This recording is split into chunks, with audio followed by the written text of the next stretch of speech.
आइए बहुत बड़ी खबर आज हम आपको बताने जा रहे हैं, क्योंकि आज की हमारी ये खबर सेंट्रल होम मिनिस्टर और BJP party president Amit Shah ji ने आज दिल्ली के बड़े हॉस्पिटल्स का दौरा किया। उन्होंने उस हॉस्पिटल्स का जायजा लिया और उन्होंने ये भी कहा कि सभी सियासी पार्टी को एकजुट होकर इस कोरोना वायरस से लड़ना चाहिए।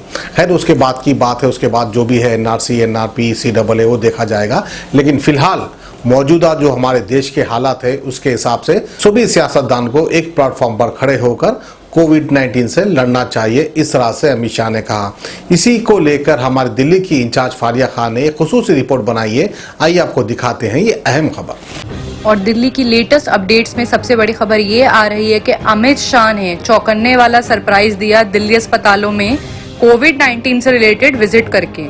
उन्होंने केजरीवाल चीफ मिनिस्टर के साथ एक हाई लेवल मीटिंग अरेंज करी, जिसमें उन्होंने कोविड-19 के क्राइसिस को लेकर बात की। अमित शाह ने कोविड-19 की बढ़ती परेशानियों को देखते हुए ये सजेशन दिया कि जितनी भी पार्टीज हैं, चाहे वो यूपी की हो, दिल्ली की हो, सबको अपने गिले शिकवे भुला के इस वक्त हाथ मिलाना चाहिए और इस कोविड-19 के बैटल को हराना चाहिए।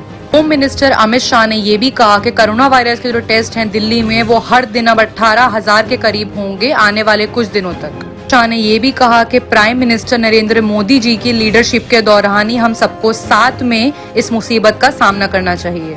कहा कि कोरोना वायरस जैसी बीमारियों कोविड-19 की टेस्टिंग्स के लिए नए सोल्यूशन सिर्फ यही है कि टेस्टिंग की जो रैंक है वो बढ़ा दी जाए।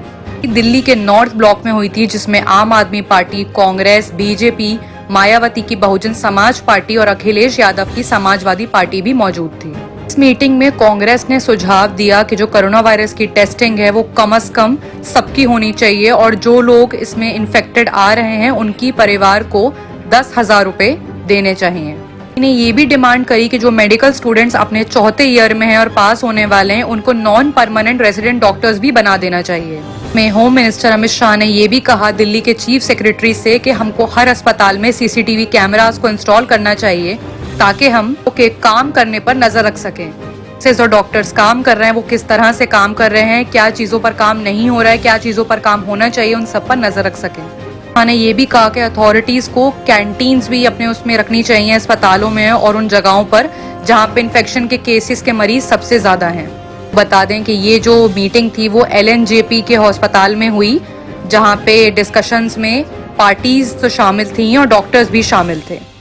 किडनी के अमराज से परेशान मायूस लोगों के लिए खुशखबरी, R&S यूनानी फार्मेसी किडनी और गॉल ब्लैडर स्टोन के खात्मे का जरिया। अब UNI स्टोन कैप्सूल्स के जरिए खात्मा कीजिए। No operation, no side effects, 100% result. सिर्फ UNI स्टोन कैप्सूल से मुस्तहिक लोगों के लिए खुसूसी रियायत। फिर से पथरी न होने का मुकम्मल इलाज, दर्द, कॉन्स्टिपेशन और पुराने कब्ज से निजात पाइए। आज ही तशरीफ लाएं। R&S यूनानी pharmacy, first floor, syndicate bank, Bahadurpura X road, Hyderabad. Contact 9703 939 436 9063 383760।